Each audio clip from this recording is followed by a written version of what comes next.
আজকে যারা ইউটিউব দেখে ব্যবসা শুরু করছে না, তাদের মধ্যে 95% মানুষ আগামী 6 মাস থেকে 1 বছরের মধ্যে তাদের ব্যবসা বন্ধ করতে বাধ্য হয়। ঠিক শুনেছেন কথাটা। আজকে যারা ইউটিউব বা সোশ্যাল মিডিয়া দেখে ব্যবসা শুরু করছে, আগামী 6 মাস থেকে 1 বছরের মধ্যে তারা ব্যবসা বন্ধ করতে বাধ্য হয় 95% মানুষ। আপনি বলবেন শিবম দা এটা কেন হয়? ডেফিনেটলি কেন হয় সেটাই আজকের ভিডিওতে আমি আপনাদের সঙ্গে আলোচনা করব। বাট শুরু করার আগে আপনাদের সকলকে মন থেকে অসংখ্য ধন্যবাদ জানাই। যেভাবে বেঙ্গল ডিটারজেন্টের সমস্ত প্রোডাক্টকে ভালোবাসা দিচ্ছেন আপনারা, দ্যাট রিজেন আপনারা বাংলার একটা কোম্পানিকে সামনের দিকে এগিয়ে নিয়ে যেতে কি বলবো আমাদেরকে সাপোর্ট করছেন। মন থেকে আপনাদের সকলকে অসংখ্য ধন্যবাদ। দেখুন, আজকের দিনে ইউটিউব এমন একটা প্ল্যাটফর্ম আছে বা সোশ্যাল মিডিয়া এমন একটা প্ল্যাটফর্ম আছে যেখানে হাজার হাজার নতুন নতুন ব্যবসার কথা আমরা জানতে পারি।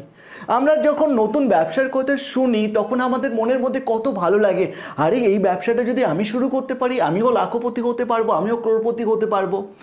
এইটা চিন্তা করে ম্যাক্সিমাম মানুষ ব্যবসা শুরু করে। শুরু করাটা কোনো অন্যায় নয়। আপনি যদি ইউটিউব দেখে ব্যবসা শুরু করতে চাইছেন বা করে ফেলেছেন, ভেরি গুড, খুব ভালো করেছেন। বাট ম্যাক্সিমাম মানুষ কোথায় ভুল করে জানেন? রুট প্রসেসটা তারা ব্যবসা জানে না। প্রত্যেকটা ব্যবসার না একটা রুট প্রসেস থাকে। যেরকম প্রসেস, আপনি খাবার বানাচ্ছেন, আপনি চাউমিন বানাচ্ছেন, চাউমিন বানানোর তো একটা প্রক্রিয়া থাকে, ওইটাকে প্রসেস বলা হয়। আপনি যে কোনো ব্যবসায় করছেন না কেন সেটার একটা প্রসেস থাকে। হতে পারে সেটা রিসাইকেলমেন্টের ব্যবসা করছেন, আপনি প্লাস্টিককে ছোট ছোট করে কেটে সেটা থেকে আবার নতুন কোনো প্লাস্টিক প্রোডাক্ট তৈরি করছেন। হতে পারে আপনি থার্মোকলের পেপার প্লেট তৈরি করছেন বা থার্মোকলের প্লেট তৈরি করছেন। হতে পারে ছোট্ট কিছু প্রোডাকশন করছেন, হতে পারে ট্রেডিং বিজনেস করছেন, হতে পারে অনলাইন বিজনেস করছেন। সমস্ত ব্যবসার মধ্যে না একটা প্রসেস থাকে, অ্যান্ড এই প্রসেসে যত বেশি ভেতরে ঢুকবেন সেটাকে বলা হয় রুট প্রসেস। উদাহরণ দিচ্ছি আমি, যেরকম আমার ব্যবসাটা কি আছে, আমি একজন ম্যানুফ্যাকচারার প্লাস সেলার। বাট আমি কি করি? সাবান প্রোডাকশন করি।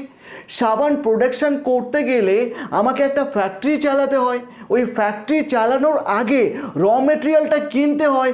র মেটেরিয়াল আমি কোনো ভেন্ডারের কাছ থেকে কিনি, তো ভেন্ডারদের ব্যবহার কেমন হয় সেটার সঙ্গে আমাকে জানতে হবে। ভেন্ডার বিভিন্ন রকমের ভেন্ডার আসতে পারে, কেউ হয়তো খুব বেশি ভালো ব্যবহার করছে, কেউ খারাপ ব্যবহার করছে। যারা ম্যানুফ্যাকচারার করে লেবার প্রবলেম হতেই থাকে। আজকে যেই লেবারটা আসছে কালকে হয়তো আসছে না, আপনার প্রোডাকশনে হ্যাম্পার হতে পারে, আপনার মেশিনারি ড্যামেজ হতে পারে, সেল করার সময় আপনার নতুন কাস্টমার পেতে প্রবলেম হতে পারে, আপনার হতে পারে সেল করলেন আপনি পেমেন্ট পেলেন না, আপনার বাকি পড়ে যাচ্ছে মার্কেটে। তো এই যে প্রসেসগুলো থাকে, একটা বিজনেস একটা হচ্ছে গাছ, সেই গাছের যে শিকড়গুলো থাকে, প্রত্যেকটা শিকড়ের সঙ্গে যদি আপনি অবগত না থাকেন, প্রত্যেকটা শিকড়কে যদি আপনি ভালো না বাঁচতে পারেন, তাহলে আপনি ব্যবসা কিন্তু বেশি দিন দাঁড় করাতে পারবেন না, রান করাতে পারবেন না বেশি দিন। আজকে যারা ধূপকাঠির ব্যবসা নিয়ে লাখো লাখো মানুষ অনেক লোভে পড়ে তারা ভাবছে আরে আমিও তো আমার একটা নতুন ব্র্যান্ড তৈরি করব, ধূপকাঠির ব্যবসা শুরু করব। বাট তাদের মধ্যে 100-এর মধ্যে 95 নয় 97% মানুষ তারা সেই ধূপকাঠির ব্যবসা চালাতে পারছে না। কেন কি? তারা রুট প্রসেসের সঙ্গে অবগত নয়। তারা জানে না যে এই র মেটেরিয়ালটা কোথা থেকে কিনবো, কেমন র মেটেরিয়াল ভালো, র মেটেরিয়াল কোন র মেটেরিয়াল ভালো, কোন র মেটেরিয়াল খারাপ। পারফিউমটাকে কিভাবে তারা সিলেক্ট করবে, পারফিউম অ্যাকচুয়াল অরিজিনাল পারফিউম কোনটা, ডুপ্লিকেট পারফিউম কোনটা, পারফিউমের মধ্যে বুস্টার কিভাবে ইউজ করে। এই যে প্রসেসগুলো আছে, সেই প্রসেস আপনার ভালো লাগছে না। আপনি দুদিন দুটো ভেন্ডারের সঙ্গে দেখা করতে গেছেন, ভেন্ডারের অ্যাটিটিউড আপনার ভালো লাগেনি, মানে কি আপনি আপনার ব্যবসার প্রসেসকে ভালোবাসতে পারছেন না। আপনি আপনার ফ্যাক্টরিতে দুটো লেবার রেখেছেন, তাদের সঙ্গে আপনার ভালো ম্যাচিং হচ্ছে না, মানে কি আপনার রুট প্রসেসকে আপনি ভালোবাসতে পারছেন না। যদি আপনি ভালো না বাসতে পারেন বা না বুঝতে পারেন, দুটোই কিন্তু কানেক্ট করে। ভালো করে শুনুন, দুটোই ইম্পর্টেন্ট। আমার ব্যবসাতে আমি যদি সেলসকে ভালো না বাসতে পারি, সেলসের ছোট ছোট প্রবলেমগুলো তখন আমার কাছে অনেক বড় আকার ধারণ করবে। আমি যদি আমার ম্যানুফ্যাকচারিংকে ভালো না বাঁচতে পারি, তাহলে ভেন্ডার থেকে শুরু করে, প্রোডাকশন থেকে শুরু করে, ট্রান্সপোর্ট থেকে শুরু করে ছোট্ট ছোট্ট প্রবলেমে আমি অনেক বেশি ইরিটেট হতে থাকবো। আমার কাছে ছোট্ট ছোট্ট প্রবলেমগুলো অনেক বড় মনে হবে। তো আমাকে কি করতে হচ্ছে? একদিকে ভালো বাঁচতে হচ্ছে, প্রত্যেকটা প্রসেসকে, আরেকটা হচ্ছে ভালোভাবে জানতে হচ্ছে প্রত্যেকটা প্রসেসকে, যে আমি এই প্রসেসটা কিভাবে শোধরাতে পারবো, আরও বেশি স্মুথ কিভাবে করতে পারবো। অর্থাৎ প্রত্যেকটা বিজনেসের একটা বিজনেস মডেল থাকে, একটা রুট প্রসেস থাকে।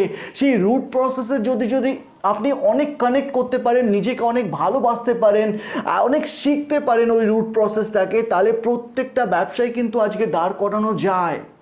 আজকে রেস্টুরেন্ট ওপেন করছেন, আপনার কাছে সমস্যা আসতেই পারে। আজকে যেই ফুড শেপ আছে, কালকে সে চেঞ্জ হয়ে গেলে আপনার ফুডের কোয়ালিটি খারাপ হয়ে গেল। তো এরকম যদি 4-5 বার হতে থাকে, আপনি ভাবছেন যে দুধ ভাই রেস্টুরেন্ট ব্যবসা আমার জন্য নয়, এত শেপ আমি কোথা থেকে পাবো, এত শেপ আমি কোথা থেকে পাবো। বাট আপনি যদি প্রসেসটাকে ভালো করে বোঝার চেষ্টা করুন, যে এই প্রসেসটাকে যদি আমি প্রসেস ওরিয়েন্টেড ফুড বানিয়ে নিই, অর্থাৎ আজকে আপনি চিন্তা করুন, আজকে ম্যাকডোনাল্ডসের বার্গার একই টেস্ট থাকে, কেন কি প্রসেস ওরিয়েন্টেড। আপনি বার্গার বানাতে পারেন না, আপনি 2 দিনের ট্রেনিং নেওয়ার পরে ম্যাকডোনাল্ডসে চাকরি করলে আপনিও বার্গার বানাতে পারবেন। তো আপনার রেস্টুরেন্টে যে খাবারগুলো তৈরি হয় সেগুলো যদি প্রসেস ওরিয়েন্টেড থাকে, যে আমি এগ রোল তৈরি করব, আমার ময়দার সাইজটা এত গ্রামের হতে হবে, এতটাভাবে বেলতে হবে, এতটা সময় রাখতে হবে, আমি এর মধ্যে চিকেন এতটা দেব, মশলা এতটা দেব, এই সমস্ত কিছু প্রসেস ওরিয়েন্টেড হলে আপনার জন্য সুবিধা হয়ে যাবে। অর্থাৎ শেপ তখন চেঞ্জ হলো কি না হলো কিচ্ছু আসে যায় না, আপনার ব্যবসা চলবে। কেন কি ফুড প্রসেস ওরিয়েন্টেড, যে কেউ এসে 1 দিন 2 দিন থেকে শিখতে পারবে। অর্থাৎ যে কোনো ব্যবসায়ী আজকের দিনে শুরু করবেন না কেন, এই জিনিসটার উপরে ডেফিনেটলি ধ্যান দেবেন। ব্যবসার রুট প্রসেসকে ভালো করে জানার চেষ্টা করুন ব্যবসা শুরু করার আগে। অ্যান্ড দেখুন তো ওই রুট প্রসেসের সঙ্গে আপনি নিজেকে কানেক্ট করতে পারছেন কিনা। আজকে ডিস্ট্রিবিউটারশিপ নেয়, জানেন অনেকে ডিস্ট্রিবিউটারশিপ নিচ্ছে, বাট তারা না দোকান থেকে পয়সা কালেকশন করতে পারে না। দোকান থেকে যদি পয়সা কালেকশন না করতে পারে, দোকানে যদি তারা ভিজিট না করতে পারে, তাহলে ডিস্ট্রিবিউটার ব্যবসা কী করে চালাবে। প্রচুর ছেলেরা ডিস্ট্রিবিউটার নেয়, ঠিকভাবে পয়সা কালেকশন করতে পারে না, তার দোকানে ভিজিট করতে চায় না, যেতে চায় না তারা, তাদের কাছে নাকি দোকানে যাওয়াটা অনেক টেনশন, অনেক হেডেক হয়ে যায়। মানে কি, সে ব্যবসার রুট প্রসেসের সঙ্গে কানেক্ট করেনি আগে, ব্যবসা শুরু করার আগে। সে রুট প্রসেসের সঙ্গে যদি কানেক্ট করতো, ভালো করে নলেজ নিত, ভালো করে জানতো, সে আগে জানতো যে ডিস্ট্রিবিউটারশিপ বিজনেস করলে আমাকে দোকানে ভিজিট করতে হবে, পেমেন্টের জন্য যেতে হবে, অর্ডার কালেক্ট করার জন্য যেতে হবে, ডেলিভারি করার জন্য যেতে হবেই। এটা যদি না যাই ব্যবসা ডেভেলপ হবে না। আর আপনি যাচ্ছেন না মানে কি আপনার ব্যবসা ডেভেলপ হচ্ছে না, আপনি একটা সময় ব্যবসা বন্ধ করে দেবেন। অর্থাৎ ইউটিউব দেখে ব্যবসা করুন, আর যেখান থেকে ইনফরমেশন নিয়ে ব্যবসা করুন না কেন, ব্যবসার রুট প্রসেসের সঙ্গে নিজেকে কানেক্ট করুন, ব্যবসাকে ভালোবাসার চেষ্টা করুন, নলেজ নিন, দেন ওই ব্যবসা শুরু করুন। দেখবেন লং টাইম আপনার ব্যবসা রান করতে পারবেন, আপনি একজন সফল ব্যবসায়ী হতে পারবেন।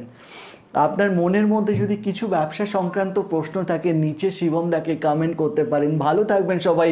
আমি চাই বাংলার ছেলেমেয়েরা ব্যবসা করুক, এবং ব্যবসা করে তারা নিজের পরিবারকে নয় বাংলাকে পরিবর্তন করুক তারা। কেন বাংলায় যেভাবে কারাপশানে ভরে গেছে, চাকরিতে আমরা সবাই দেখতে পাচ্ছি চাকরি নেই, ব্যবসা করতে হবে।